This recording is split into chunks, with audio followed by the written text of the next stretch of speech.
안녕하십니까. 헌법을 담당하게 될 경희대학교 법과대학에서 근무하는 강태수라고 합니다. 이렇게 만나뵙게 돼서 반갑습니다. 우선 헌법재판소가 발족된 이후에 모든 국민들이 헌법에 대한 관심도가 상당히 높아졌습니다. 그리고 최근에는 안마사 결정이라든가 또는 간통죄에 대한 합헌 결정이라든가 이런 헌법재판소의 결정들이 국민들의 시선을 모으면서 상당히 헌법에 대한 관심이 높아진 게 사실입니다. 헌법은 대한민국의 그런 기본권과 통치질서에 관한 가장 최고의 규범이죠. 최고의 규범이지만 적용에 있어서는 가장 최후의 규범입니다. 상세한 설명은 나중에 드리기로 하고 우선은 헌법을 시작하기 전에 헌법 강의를 시작하기 전에 강의 교재를 말씀드리겠습니다. 이렇게 매 시간마다 강의안을 인터넷에 올리겠지만은 혹시 그런 강의안이 좀 부족하시다 싶은 분은 시중에서 나오는 그런 여러 대학교 교수님들이 저술한 그런 헌법 교과서를 구입해서 보시면 되겠습니다. 물론 도서실에서 빌려서 보셔도 좋겠지만요. 그런 경우에도 되도록이면 1, 2년 이내의 교과서 또는 예를 들면 헌법학 원론, 헌법학 개론, 한국헌법론 이런 제목을 갖고 있는 그런 강의 교재를 선택하시면 됩니다. 그런 교재들 중에서는 대부분이 사법시험을 초점에 둔 교재이기 때문에 어려운 교재들도 있었죠. 그래서 되도록이면은 좀 분량이 조금 많이 나가지 않는 교재를 선택하시면 되고요. 헌법은 1987년 이후에 바뀌어지지 않았죠. 그러나 헌법 부속 법령은 매해 바뀌어집니다. 가령 예를 들면 공직선거법이나 또는 국회법이나 정부조직법은 매해 바뀌어지는 게 일반적이기 때문에 되도록이면 1, 2년 이내의 교재를 빌려서 보거나 사서 구입해서 보시는 게 좋겠죠. 여러분들한테 도움이 될 만한 그런 가장 유용한 사이트를 말씀드리자면 대법원과 헌법재판소가 있습니다. 특히 헌법재판소 사이트에 가시면 가장 최근에 내린 그런 결정부터 해서 헌법재판소의 조직과 권한에 관한 내용, 그 다음에 한국 헌법 현행 법령이라든가 그리고 헌법재판소가 발간하는 그런 자료집 등을 여러분들이 쉽게 보시고 다운로드를 받을 수도 있기 때문에 헌법재판소 사이트를 많이 활용해 주시면 도움이 되실 듯 합니다.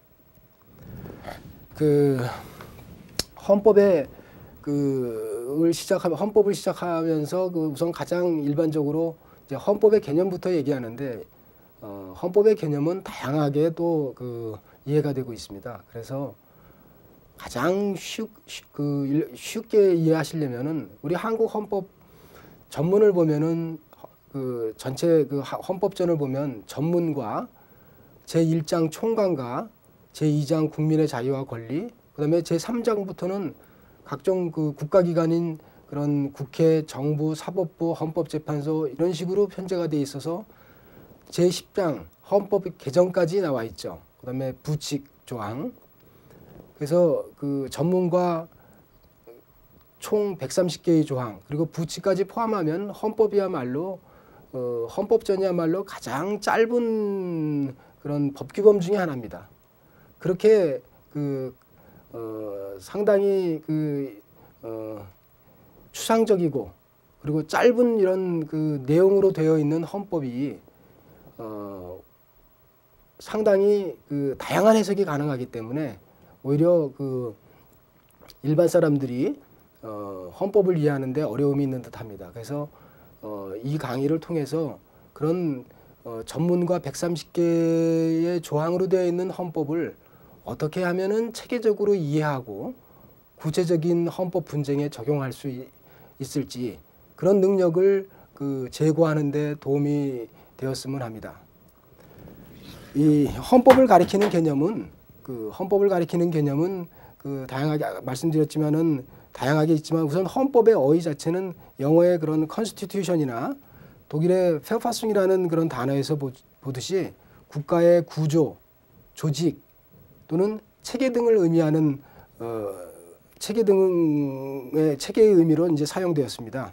그래서 헌법이란 한 국가의 그런 그 구조 또는 기본 조직을 규정한 그 최고 규범이라는 의미로 이제 주로 사용이 되죠.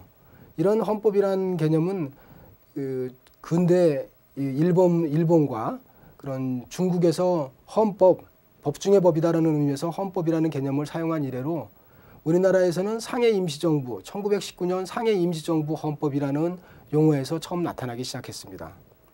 그래서 현재 헌법이라는 것은 제2장 국민의 기본권 그리고 3장 이후 즉 국가기관 내지는 통치구조에 관한 최고 규범이다 이렇게 이해하시면 되겠습니다. 이런 헌법은 국가를 전제로 한 개념입니다. 그래서 여러분들이 교회 헌법이라든가 사적인 단체의 헌법 이런 말을 쓸 때에는 그런 교회나 사적인 단체의 가장 기본법 또는 기초법이라는 의미로 사용되기도 하지만 그러나 우리 헌법학에서 얘기하는 헌법의 개념은 그런 개념으로 사용되지는 않죠. 왜? 국가를 전제로 한 개념이 헌법이기 때문입니다. 그래서 국가를 전제로 해서 헌법이 있고 헌법은 국가를 대상으로 하는 학문입니다. 그렇기 때문에 국가와 헌법은 그런 편의관계에 있고 그래서 국가를 전제로 하지 않은 그런 헌법이라는 개념을 헌법학에서는 사용하고 있지 않습니다. 이러한 헌법학에서 얘기하는 국가와 또한 이와 유사한 개념으로 사용되기도 하는 사회라는 개념은 사실은 헌법학에서는 상당히 엄밀하게 분리를 하고 있습니다. 가령 예를 들면 국가를 영토, 주민 또는 국민이라고도 할 수도 있겠죠. 영토, 국민, 국가 권력이라는 세 가지 요소를 그 특징으로 하는 이런 국가를 경우에 따라서는 그러한 인간의 공동체를 또 사회라고도 하기도 하거든요. 그래서 국가와 사회라는 것을 혼용해서 쓰이기도 하지만 헌법학에서 얘기하는 국가는 사회의 조직화된 단위라고 얘기를 합니다. 이게 무슨 말이냐? 사회는 아주 쉽게 얘기하면 사적인 이익이 지배하는 자율적인 공동체입니다. 내가 언제 어디서 식사를 하고 누구와 결혼을 하고 어느 직장에 들어갈 것인지 국가가 관여하거나 국가기관이 통제하지 않습니다. 원칙적으로는 개인의 자율성에 맡긴 영역들이죠. 그러나 인간은 이렇게 자율적인 영역에만 살고 있지 않고 회사에 취업을 해서 소득이 있으면은 소득세를 내야 되고 병역 의무를 이행해야 되고 만약에 음주운전을 했으면은 그런 범칙금을 내야 되는 강제의 영역에도 같이 살고 있습니다. 이렇게 사회의 자율적인 영역인 사회와 그러니까 자율적인 영역인 사회와 강제적인 영역, 타율적인 영역인 국가로 크게 그 헌법학에서는 그 대별하기도 합니다. 물론 이러한 국가는 그 자체가 목적이 아니라 우리 헌법 10조 2문의 10조에서도 드러나지만은 국가는 개인이 가지는 불가침의 기본적 인권을 확인하고 보장할 의무를 진다. 즉 국가의 목적은 개인의 기본권 보장이라는 점을 명백하게 밝히고 있습니다. 그래서 국가가 강제적인 또는 타율적인 메커니즘이 특징이지만 그러한 국가기관의 활동은 궁극적으로 개인의 기본권 보장에 있다는 것을 분명히 해야 됩니다. 이러한 국가와 사회라는 개념을 전제로 해서 헌법의 개념을 우리가 이해한다면 헌법이라는 것은 사실적인 그런 측면에서 파악할 수도 있고 규범적인 측면에서도 파악할 수 있습니다. 예를 들어서 헌법을 그런 정치적인 투쟁과 타협의 산물로 보는 시각이나 또는 헌법 제정자의 결단의 산물로 보는 이런 견해에서는 사실적인 측면에서 헌법을 파악하고 있는 것이죠. 이와는 달리 헌법은 한 국가의 통치 질서에 관한 최고 규범이다. 이런 식으로 파악을 한다면 이것을 하나의 헌법은 이렇게 존재해야 된다. 당위성, 규범성의 차원에서 파악을 하고 있는 것입니다.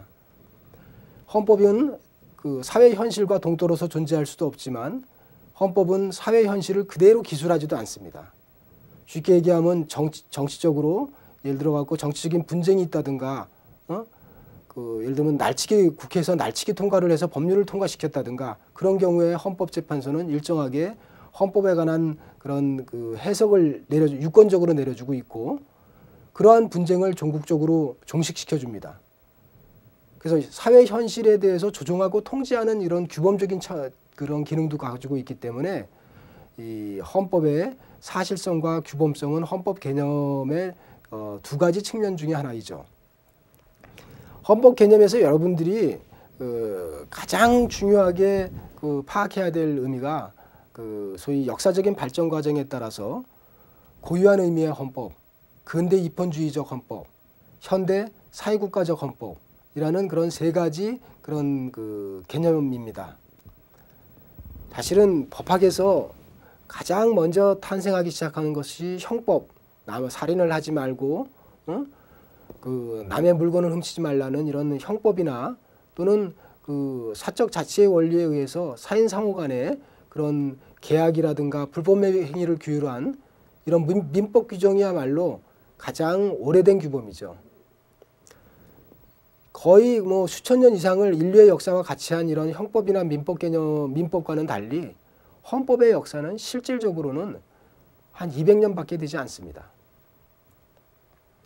1776년 미국의 13개의 독립된 그 당시에는 영국 식민지 모국인 영국으로부터 독립을 선언한 그런 국가들 중에서 버지니아라고 하는 그런 주의 버지니아라고 하는 주가 헌법을 제정하면서 그때 헌법에서 국가기관과 그리고 국가기관도 침해서는 아니 되는 국민의 그런 인권 보장에 관한 규정을 명시하면서 세계 최초의 헌법이 등장했습니다. 이렇게 따지면 지금 헌법은 한 국가의 최상의 규범이라고 얘기하지만 역사적으로 따지면은 200년 난집된 그런 학문이죠. 그렇다면 과거에는 헌법이라는 개념이 없었느냐? 우리가 통치 질서에 관한 그런 최고 규범이라고 했을 때는 봉건주의나 또는 삼국 시대에서도 통치 질서에 관한 기본 규범은 있었죠. 이런 의미에서 우리가 국가의 조직과 구성에 관한 기본 사항을 정한 기본법이라고 했을 때는 특정한 정치적인 이념과 상관없이 성문이든 불문의 형식이든 불문이든 국가가 존재하는 한은 항상 존재하죠. 그래서 근대 입헌주의 헌법 이전에도 고유한 의미의 헌법이라고 해서 헌법이라는 건 존재하고 있었습니다. 그것이 삼국 시대의 율령 체제라도 이런 개념으로 드러난다 하더라도 통치 질서에 관한 즉 국가의 조직과 구성에 관한 그런 기본법이라는 의미의 규범은 있었다는 거죠. 물론 봉건주의 시대나 또는 이런 절대 왕조 시대에는 왕의 권한이 최상의 그런 규범이었지만은 그러한 규범을 명시한 그런 근거는 있었다는 거죠. 헌법학의 시작 그러면은 이런 고유한 의미의 헌법이라는 개념보다는 근대 입헌주의 헌법을 의미합니다. 즉 근대 시민혁명에 의해서 신흥 시민 계급들이 이런 왕이라든가 절대 군주에 대항해서 국민의 자유와 권리를 보장하는 성문 헌법 규범을 만들 것을 주장하면서 근대 입헌주의 헌법이 등장을 했죠. 이런 근대 입헌주의 헌법의 특징은 여러 가지로 얘기할 수 있겠지만은 가장 중요한 특징은 소위 인권 보장이 목적이고 국가 권력이 수단이라는 점을 명시했다는 것입니다. 그 전만 하더라도 즉 절대 군주제에서는 백성들은 즉 신민들이라고 여기서 표현할 수 있는데 신민들은 통치의 대상이었지 권리의 주체는 아니었었거든요. 그런데 프랑스 대혁명을 거치면서 또는 영국의 명예혁명을 거치면서 헌법을 그 유럽 각국에서 제정을 하게 되었고 이제는 국민들이 통치의 객체가 아니라 바로 권리의 주체다. 그리고 국가 권력은 이러한 천부적인 그런 국민이 가지는 권리를 보장하기 위한 수단이다라는 점이 그 근대 그 입헌주의 헌법의 특징으로 나타납니다.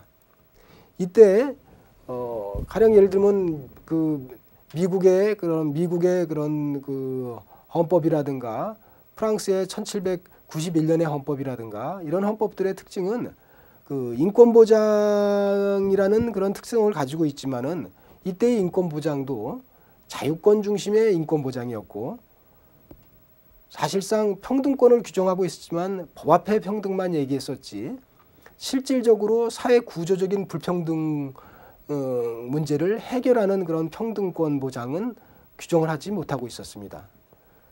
참정권도 보통 선거제도는 인정되지 않았고 오히려 재산의 보유라든가 재산세의 납부 정도에 따라서 선거권과 피선거권이 일정한 그런 계층에게만 허용이 됐었습니다.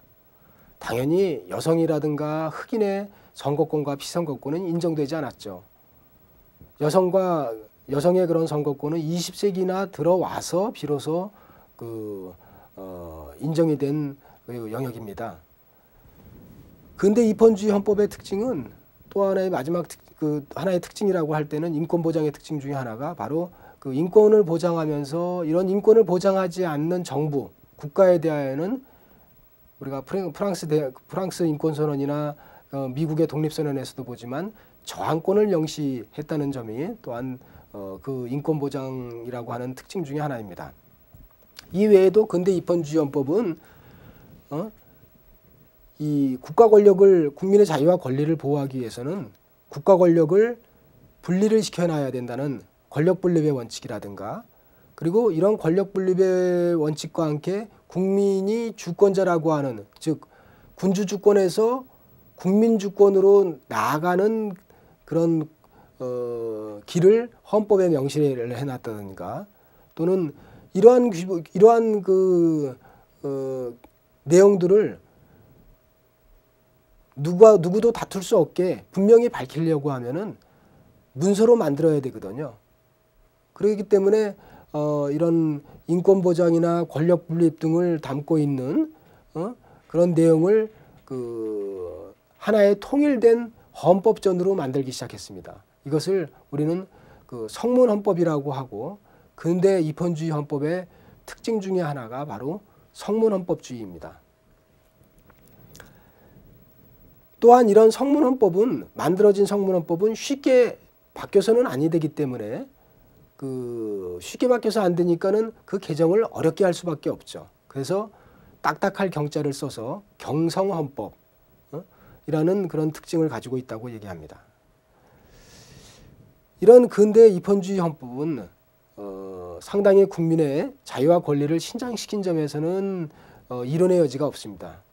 그러나 막스의 그런 공산주의 혁명에서 드러나지만은 국민의 자유를 보장하면서도 형식적인 자유와 형식적인 평등에 치우친 나머지 부익부 빈익빈의 그런 사회 구조적인 그런 차이를 극복할 수가 없었죠. 아무리 자유가 있다고 주장을 한다 하더라도 돈이 경제적인 능력이 없는 사람은 학문의 자유를 누릴 수가 없습니다. 여행의 자유도 누릴 수가 없겠죠. 생존의 문제가 해결되지 않은 사람에게 예술의 자유라는 것은 이거는 그야말로 그냥 죽은 문자에 불과했던 것입니다. 그러다 보니까 직업의 자유라든가 재산권이라든가 생존권이라든가 이런 얘기를 아무리 한다 하더라도 부익부 빈익빈의 이런 격차를 그 사회 구조적인 문제를 극복할 수 없었고 그것이 이제 현실적으로 급격하게 개혁을 하려고 나온 이론 중에 하나가 바로 공산주의 혁명이었고 그러한 공산주의 혁명 이론을 비판하면서 보다 사회를 완만하게 개혁하면서 국민의 자유와 권리를 보장하려고 하는 그런 헌법이 바로 현대 입헌주의 헌법 또는 현대 사회국가 헌법이라고 할 수 있습니다. 사회국가라는 것은 국민의 자유와 권리를 국가가 보장하기 위해서는 단지 소극적으로 그런 범죄자를 처벌하고 전쟁을 피하는 이런 소극적인 방임주의 갖고는 안 되겠다. 국가가 적극적으로 개인이 일상생활에서 갖는 그런 문제를 해결해 줘야지만이 국민의 자유와 권리가 보장될 수 있다라는 데서 출발합니다. 가령 예를 들면 사람은 태어나면서 예를 들면 IMF 때 자기가 잘못하지 않았는데도 부도가 나고 그리고 전염병에 걸려갖고 또는 늙어서 갑자기 재산상의 그런 손실을 봤다든가 또는 천재지변으로 인하여 살고 있는 그런 주거지가 없어졌다든가 인간이 살면서 겪는 위험은 다양하게 존재합니다. 그러나 이 인간이 노령, 질병, 재해 이런 위험을 스스로 극복할 수 있으면 좋겠지만은 많은 사람들은 이거를 스스로 극복하기가 어려운 상황일 수가 있습니다. 그래서 국민의 자유와 권리를 보장하기 위해서는 인간이 보통 살면서 겪는 노령, 질병, 재해 이런 실업 이런 문제들을 국가가 나서서 해결을 해줘야지만이 국민의 자유와 권리가 실질적으로 보장될 수 있다. 이런 이념 속에서 소위 현대 사회국가 헌법이 등장합니다. 여러분들이 사회국가 헌법 그러니까 사회주의 헌법과 혼동하셔서는 안 됩니다. 사회주의 헌법은 개인의 그런 사적 소유권을 부인하면서 국가에 의한 통제 경제 체제를 이룩하는 그런 헌법 체계, 소위 말해서 공산주의 헌법과 거의 동일한 개념으로 사용하는 것이고요. 사회국가 헌법은 국민의 자유와 권리를 존중하면서 국민의 자유와 권리를 실질적으로 보장하기 위해서 국가가 사회, 경제, 문화, 제 영역에 국가가 적극적으로 극보 활동을 하는 그런 국가를 사회국가라고 하는 겁니다. 그래서 사회국가는 사회주의 국가와는 전혀 다른 개념이죠. 이런 사회국가 헌법의 특징 중에 하나가 결국은 사회국가 헌법에서 국민의 자유와 권리를 보장하기 위해서 이렇게 양로원도 만들어주고 고아원도 만들고 경부 고속전철도 만들고 또 인간다운 생활을 보장하기 위해서는 국민 기초 수급권자에게 최소한의 인간다운 생활을 하게끔 물질적 또는 여러 가지 경제적인 그런 급부 활동을 해주려면 국가는 막대한 재원이 필요하겠죠. 그런 경우에 국가가 쓰는 재원은 사실 국민의 세금으로 걷어들이는 겁니다. 그렇기 때문에 사회국가를 국민의 세금을 중심으로 이루어지는 국가니까 조세국가 그리고 그렇게 국민의 그런 세금으로 걷어들여서 사회적인 여러 급부활동을 하기 때문에 행정부의 역할이 강화되죠. 그래서 이것을 행정국가라고 칭하기도 합니다.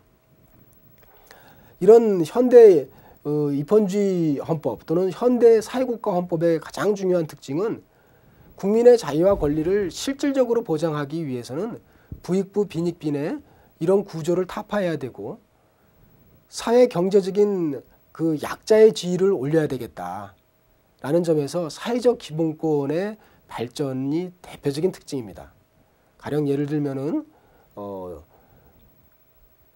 이 사용주와 고용주의 관계를 봤을 때는 단순하게 사적 자치의 원칙에 의해서 근로계약으로 고용주와 사용자 그러니까 고용주와 일반 근로자가 근로계약에 의해서 계약을 맺었다. 그러면 내가 한 달 동안 이러한 일을 할 테니까 그러면 300만 원 월급을 주시오. 그런데 이 양자의 관계는 이렇게 평등한 관계만이 아니라 고용주는 얼마든지 다른 근로자를 고용할 수 있다면은 상당히 경제적으로 우월한 그런 지위를 차지하고 있죠. 그러다 보니까 마음대로 계약을 고친다든가 계약서를 또는 해고를 한다든가 이런 문제가 생기니까 근로자의 지위가 열악하게 되고, 이것을 극복하기 위해서 헌법에서 근로자의 단결권, 단체 교섭권, 단체 행동권 등을 보장하게 됩니다. 이렇게 그 양자의 관계에서 사회적인 약자의 지위를 헌법에서부터 고양시키는 이런 근로상권 또는 노동상권 또는 일정한 생계를 유지하는데 생계를 유지할 그런 능력이 못 되는 사람에게 국민기초생활보장법에 의해서 최소한의 인간다운 생활을 할 정도의 경제적인 그런 급부활동을 받을 권리, 이런 인간다운 생활을 할 권리가 바로 사회적 기본권의 대표적인 특징이죠. 이외에 사회적 기본권으로서는 환경권이라든가 보건권이라든가 이런 경우를 들 수도 있고, 이런 근대 사회국가헌법의 특징으로는 그 현대 사회국가헌법 또는 현대 입헌주의 헌법의 특징은 아까도 얘기했지만 행정국가화 경향, 즉 행정부의 역할이 비대해지니까 행정국가화 경향이 특징이고,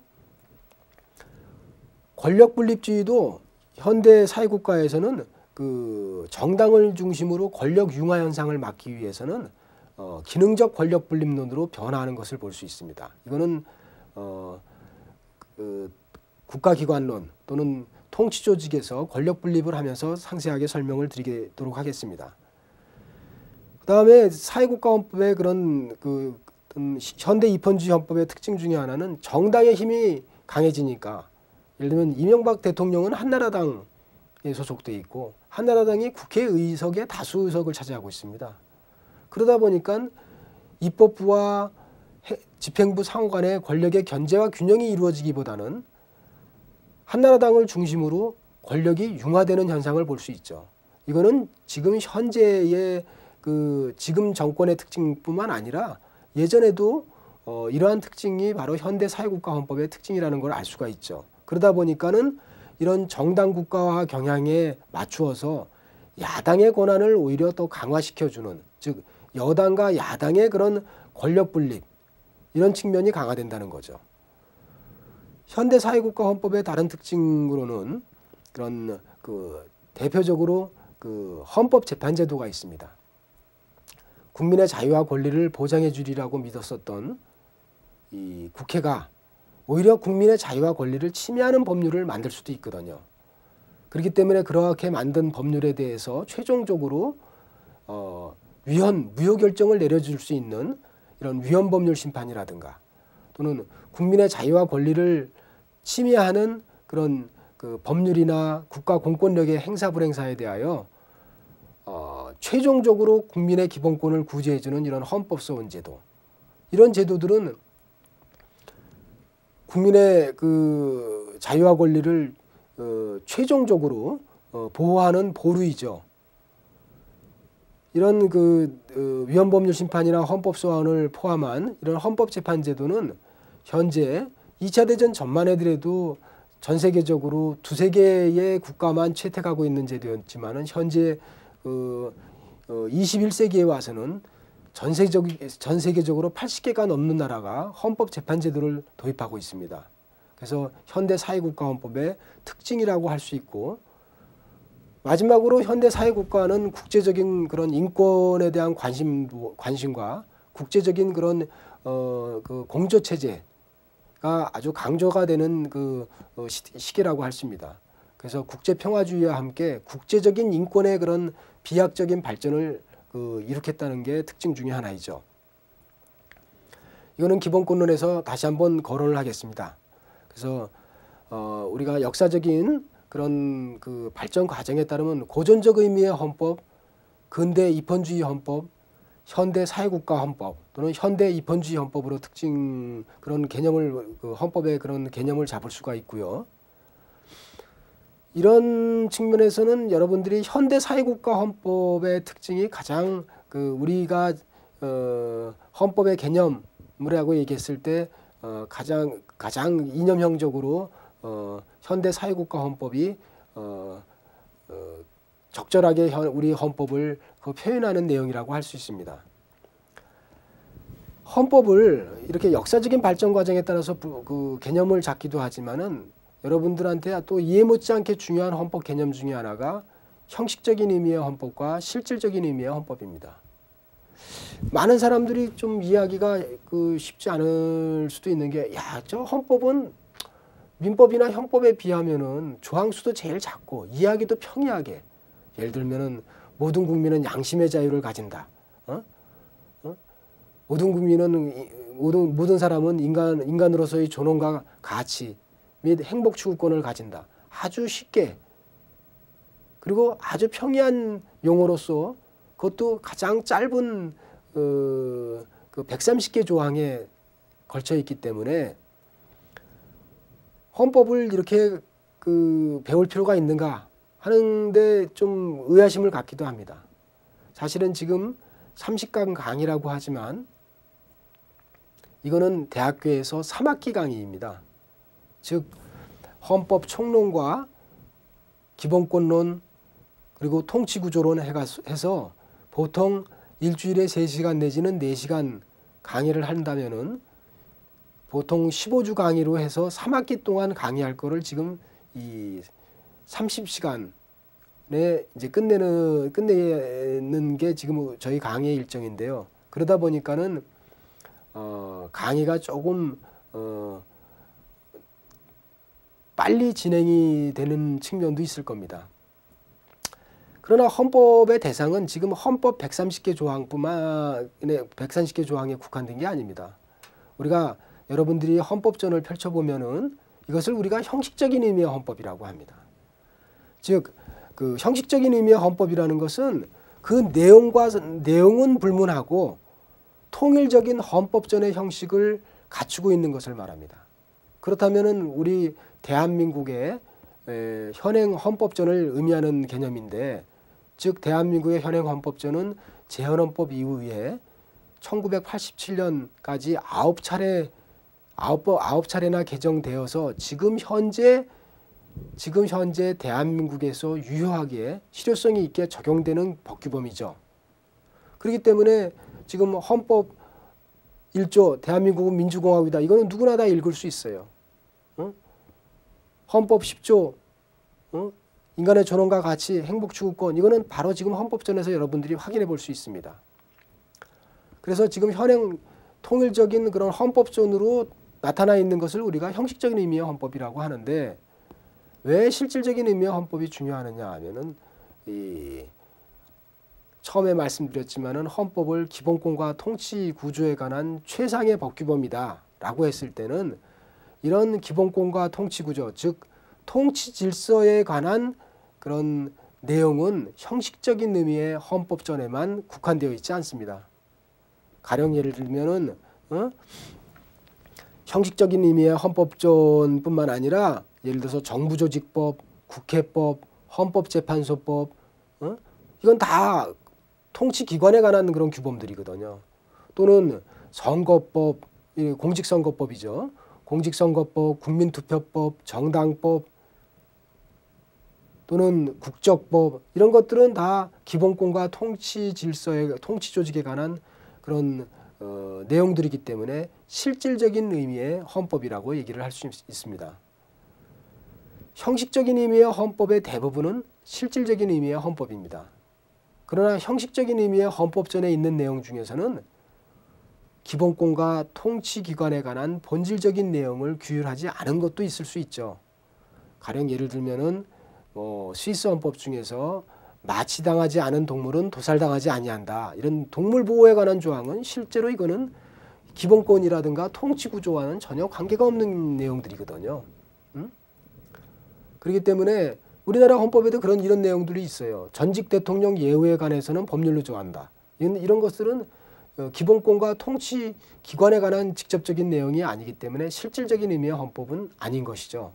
그러나 그 외에 기본권에 관한 대부분의 내용들, 그리고 국회라든가 정부, 헌법재판소, 사법부에 관한 현행 헌법전의 대부분의 내용들은 실질적인 의미의 헌법에는 속하는 것이죠. 그래서 우리가 영국과 같은 경우에는 헌법이 없다라고 했을 때는 이거는 성문의 그런 헌법전이 없다는 의미 또는 형식적인 의미의 그런 성문 헌법전이 없다는 얘기지, 영국과 같은 나라를 불문헌법 국가라고 해서 성문의 헌법전 또는 형식적인 의미의 헌법이 없다는 얘기지, 통치 질서에 관한 기본 균형은 다 있습니다.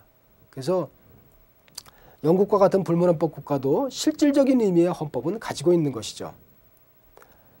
이런 헌법에 대한 분류는 헌법에 관한 개념은 이렇게 정했다면, 헌법에 관한 그런 분류를 한다면은 그건 분류 방식은 다양하게 할 수 있기 때문에 이 시간에서 다 일일이 열거하기는 곤란하겠지만은 간단하게 언급하자면요, 대한민국의 지금 현행 헌법은 성문헌법이자 경성헌법이고, 그 다음에 민정헌법이고, 그 다음에 규범적인 의미의 헌법, 단일국 헌법, 자본주의 헌법이라고 할 수 있습니다.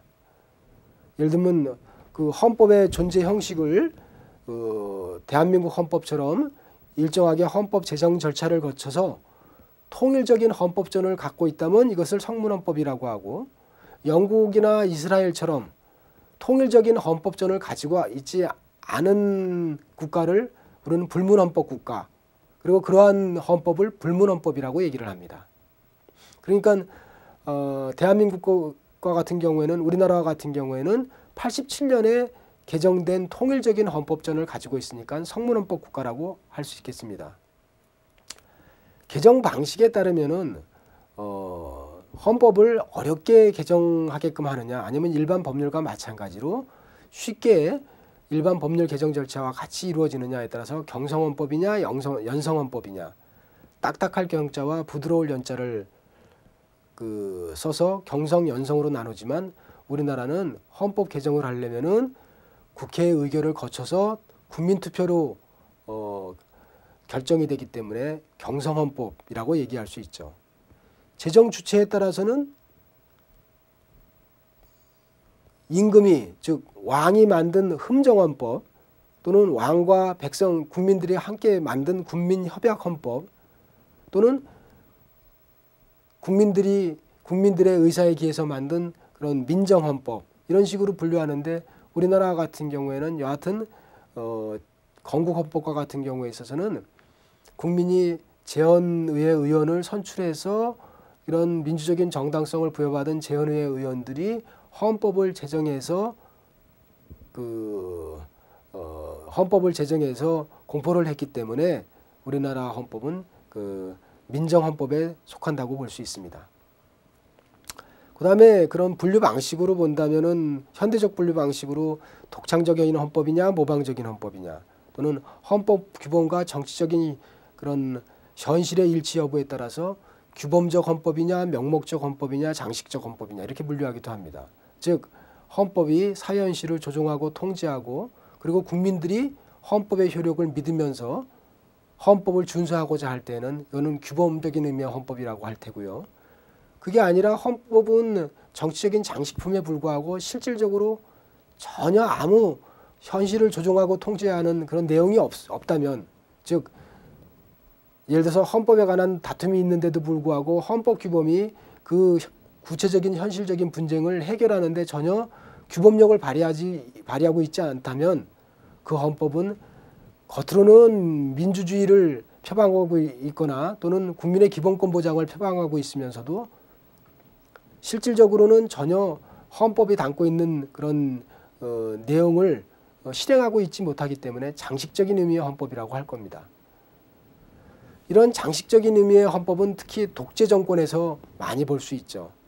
그래서 대한민국의 헌법은 다소 현실적으로 헌법을 무시하는 국가기관이 예외적으로, 그리고 아주 잠정적으로 나타날 수는 있지만 전반적으로는 헌법재판소의 그런 결정에 따라서 국가기관이 통제되고, 국민이 헌법의 그 효력을 믿고 헌법이 사회 현실을 조종 통제하는 규범력을 발휘하고 있기 때문에 우리가 규범적 헌법이라고 볼 수 있죠.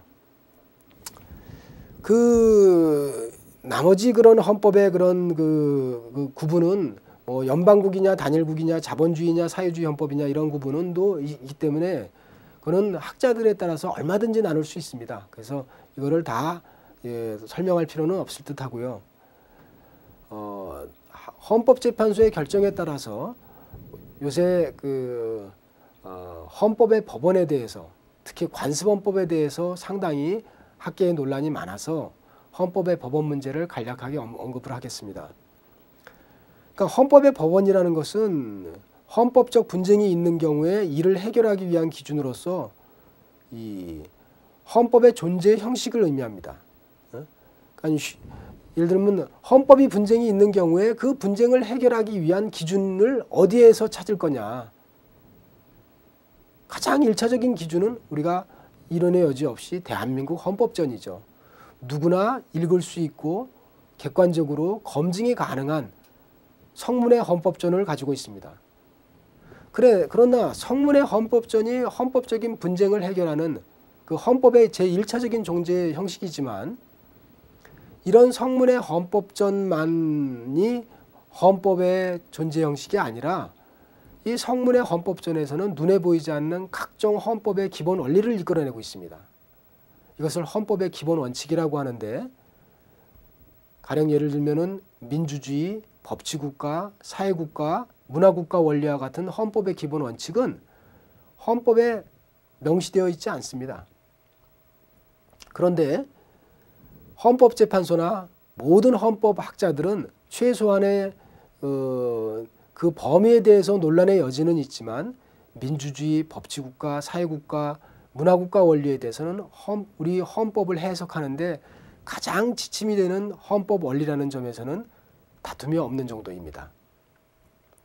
이런 헌법의 원리는 헌법전을 전제로 하면서 헌법전의 여러 조항을 통해서 논리적인 추론을 거쳐서 나온 기본 원리이기 때문에 헌법전에는 명시되어 있지 않지만 헌법에 관한 분쟁이라든가 해석을 하는데 가장 중요한 지침적인 역할을 합니다.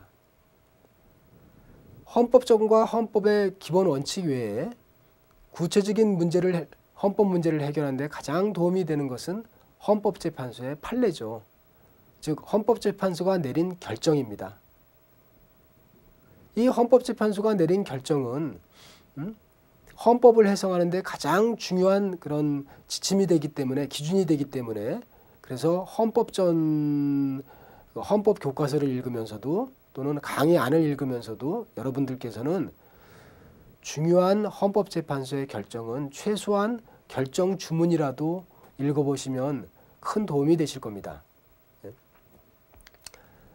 이제 그러면은 그 헌법의 존재 형식으로서, 즉 헌법적인 분쟁을 해결하는 그 기준으로서 헌법전, 헌법의 기본 원리, 헌법재판소의 결정, 지금 헌법재판소의 결정은 지금 2008년도 9월 30일을 기준으로 해서 이미 15,000건이 넘게 나왔습니다.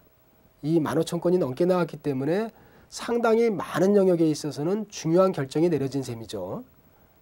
그러나 아직까지도 헌법재판소가 명시적으로 밝히고 있지 않은 그런 영역들이 많이 남아 있습니다. 그런 영역들은 이제 학자들이 또 보완하고 해석하고 해서 분쟁이 있을 경우에 그런 효율적으로 이를 적용하려고 하는 것이죠.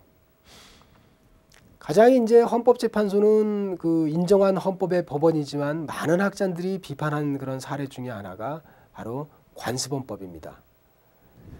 이 관습헌법은요, 2004년 10월 21일 날 헌법재판소가 내림으로써 정치적으로 굉장히 분쟁이 논란의 여지가 많았던 것이죠. 헌법재판소에 따르면은 이 우리나라 같은 성문헌법을 가진 국가에 있어서도 헌법전이 원칙적으로 헌법의 범어지지만 성문헌법이라고 하더라도 그 안에 모든 헌법사항을 다 규율할 수가 없다.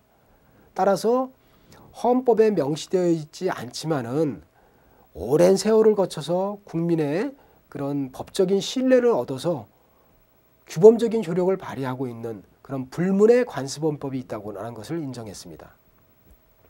그리고 그런 불문의 관습헌법으로는 대한민국의 수도는 서울이라는 것, 또는 우리말이 국어라는 것, 이런 내용들은 헌법에는 명시되어 있지 않지만 아주 중요한 기본적인 헌법 사항으로서 헌법에는 명시되어 있지 않지만 이거는 헌법 전의 내용, 실정 헌법의 내용과 동등한 효력을 가지는 관습헌법이고, 이러한 관습헌법은 이러한 관습헌법을 개정하고자 할 때는 반드시 헌법 128조에서 130조에서 규정하고 있는 헌법 개정 절차를 밟아야 된다고 판시했습니다.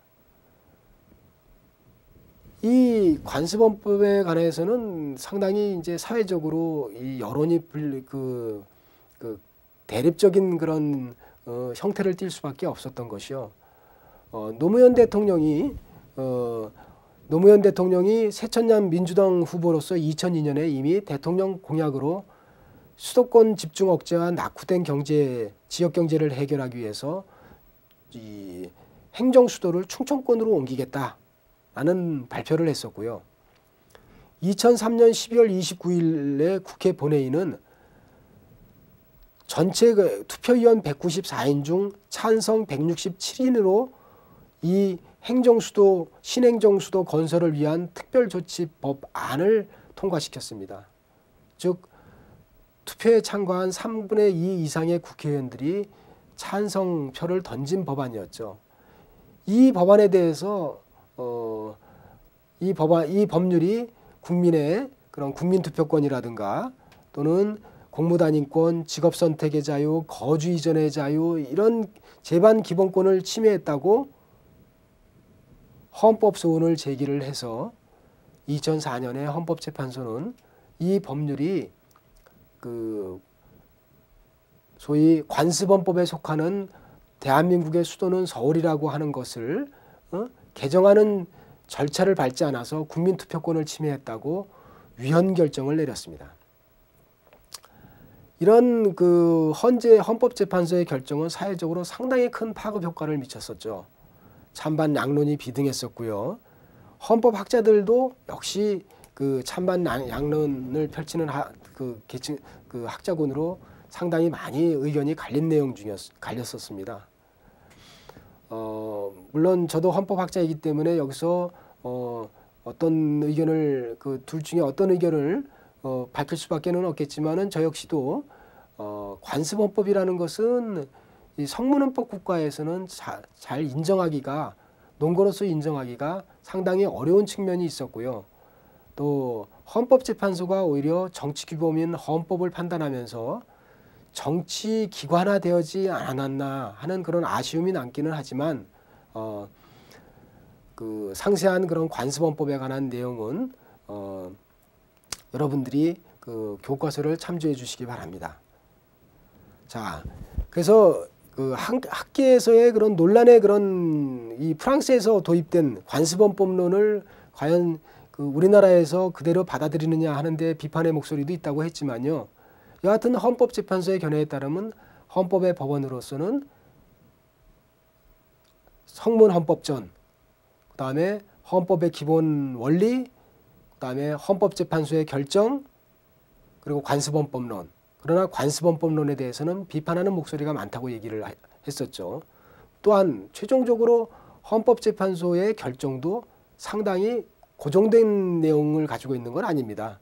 예를 들면은 안마사에 대한 헌법재판소의 결정을 보자면 처음에는 안마사 결정을 맹인만 안마사가 된다는 것을 합헌으로 했다가 그 다음엔 위헌으로, 지금 다시 또 합헌으로, 이렇게 사회적인 추세에 따라서 헌법재판소의 결정도 바뀌는 것을 알 수가 있습니다. 그래서 헌법의 법원에 관해서는 이 정도로 하기로 하고요. 다음 시간에는 헌법의 특성과 기능에 대해서 말씀드리겠습니다. 수고하셨습니다. 감사합니다.